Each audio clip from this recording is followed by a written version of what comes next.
আপনার কাছে আরেকটি বিষয় জানতে চাই, সেটি হচ্ছে গিয়ে ইদানিং কালে দেখতে পাচ্ছি যে ধরেন খালেদা জিয়াকে বিদেশে পাঠিয়ে দেয়া হলো। অনেকেই অভিযোগ করছেন বা সন্দেহ করছেন তিনি আর দেশে ফিরতে পারবেন না। এমনকি তারেক রহমানকেও মাইনাস করার একটা প্রক্রিয়া শুরু হয়েছে। আমাদেরকে এই বিষয়ে ধারণা দিতে পারেন কিনা?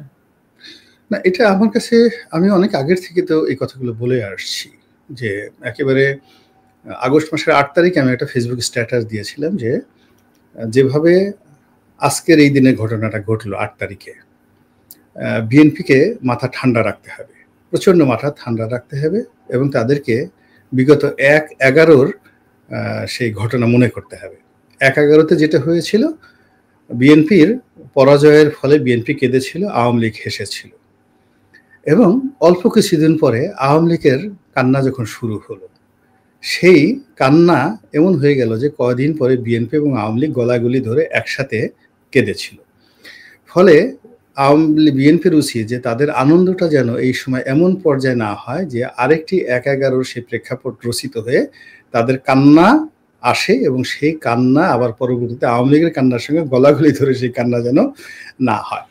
তো যখন আমি এই আগস্ট মাসের 8 তারিখে এরকম একটা কথা বলেছিলাম, এটি নিয়ে ভীষণ রকম বিতর্ক তৈরি হয়েছিল, ভীষণ রকম বিতর্ক তৈরি হয়েছিল। আমি আরও বলেছিলাম যে আগামীতে যে বিপদ আসছে সেই বিপদের প্রথম বলি হবে জামাত। এবং এখন দেখুন যে এই যে নিউ ইয়র্ক টাইমসের রিপোর্টটা যদি ধরেন, জামাত কিন্তু বাংলাদেশের মধ্যে ইসলামী যে গ্রুপগুলো রয়েছে তার মধ্যে সবচেয়ে সিস্টেমেটিক একটা রাজনৈতিক দল।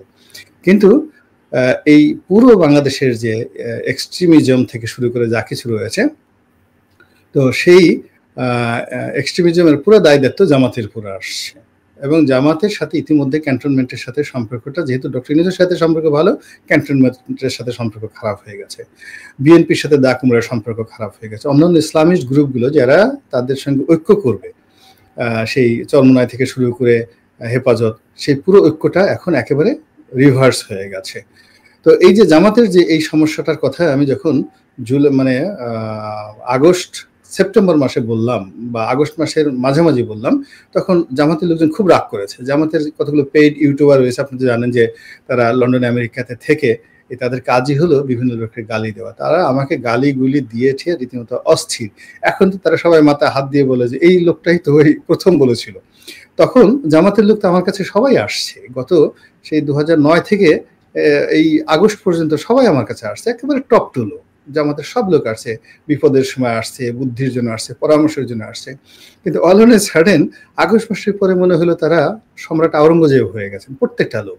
তাদের কি যে ভাবসাব, আমার গোলাম মোল্লা রনির সাথে তাদের যে কোনো সময় পরিচয় আছে, এরা যে আমার বাসায় গেছে, আমার অফিসে আসছে, আমার কাছে বুদ্ধির জন্য চেয়েছে, আমি 3 দিনের 1 দিন তাদেরকে সময় দিয়েছি।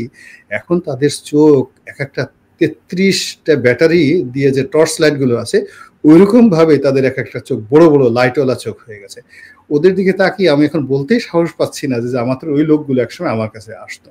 অথচ এরা যদি তাদের যারা শুভানুধ্যায়ী, বিপদের দিনে তাদের সাথে যারা ছিল, তাদের প্রথম কাজ ছিল যে এই যে ক্যান্টনমেন্টে যখন তাদেরকে ডাকা হলো যে আসো বৈঠকের জন্য 5 তারিখে, তারা যদি একদিন পরে সেখানে যেতেন এবং তাদের যারা শুভানুধ্যায়ী তাদের সঙ্গে যদি আলাপ আলোচনা করতেন, তাহলে এই বিপত্তির মধ্যে পড়তেন না। এবং একইভাবে আমি প্রথম দিনে বলছি যে বিএনপির যে সমস্ত নেতারা ক্যান্টনমেন্টে গিয়েছেন, ইটস এ মিস্টেক। বিএনপির একটা বড় ভুল হয়েছে, যেই ভুলের খেসারত এখন তাদেরকে দিতে হচ্ছে। এবং আমি আগে বলছিলাম যে জামাতের পরেই দ্বিতীয় বিপদে পড়বে বিএনপি, এবং এখন দেখুন বিএনপির সেই বিপদ, যেগুলো এখন বিএনপি রাজপথে নামতে চাচ্ছে, সরকারের সাথে তার সম্পর্ক খারাপ হয়ে গেছে, ক্যান্টনমেন্ট তাকে বিশ্বাস করতে পারছে না, ভারত বিশ্বাস করতে পারছে না, এরপরে তারেক রহমান সাহেব দেশে আসতে পারছেন না, মাইনাস হয়ে যাচ্ছেন, এই সকল কথা কেন আসবে যেখানে সবকিছু এখন একটা 100% সবকিছু বিএনপির অনুকূলে থাকার কথা, জনমত থেকে শুরু করে সবকিছু তাদের অনুকূলে থাকার কথা, তাদের বাইরে একটা টু শব্দ করার কথা না কেউ।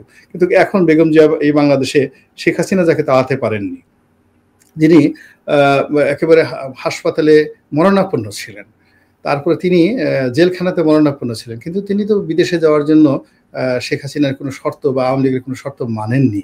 তো তিনি গিয়ে এখন হঠাৎ করে তাকে যেতে হলো কেন বা গেলেন কেন, আবার হঠাৎ করে তাকে আসতে পারবেন না, এই কথাগুলো আলোচনা হচ্ছে কেন? এই যে আলোচনা হচ্ছে এটাই তো একটা বিএনপির একটা নৈতিক পরাজয়।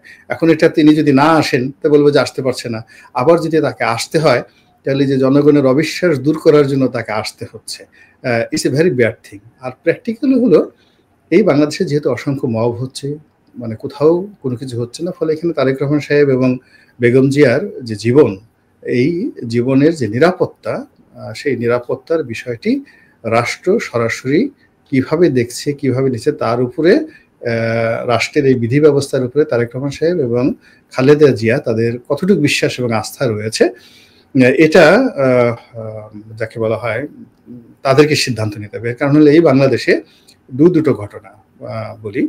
একেবারে চিটাগাংয়ে সেই শেখ হাসিনা জনসমাবেশ করছে এরশাদ জমানাতে, এরশাদের নির্দেশে সেখানে সরাসরি পুলিশ গুলি করে 18 জন লোককে মেরে ফেলতে, শেখ হাসিনা সেদিন মরে যেতে পারতো।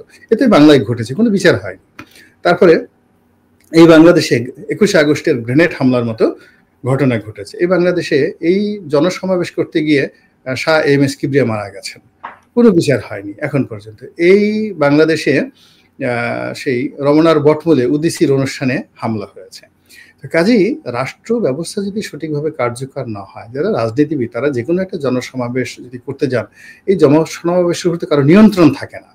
ফলে যে কোনো একটা জনসমাবেশে যদি অতীতের মতো এরকম ঘটনাগুলো ঘটে, তাহলে তো ম্যাসাকার হয়ে যাবে, সর্বনাশ হয়ে যাবে। তো এখন যারা আসবেন, আপনি আমি তাদেরকে যতই উত্তেজিত করি না কেন, তারা তো চিন্তা করবেন যে এই বাংলাদেশে তো এরকম অসংখ্য ঘটনা ঘটেছে, তো সেই ঘটনা যে ভবিষ্যতে ঘটবে না সে নিশ্চয়তা তাদেরকে দিতে হবে অথবা তাদেরকে বুঝতে হবে। হয়তো সেই কারণে তারা এখন যেখানে আছেন মনে করছেন যে দেখি কি হয় আর কি, এই হলো অবস্থা। জি।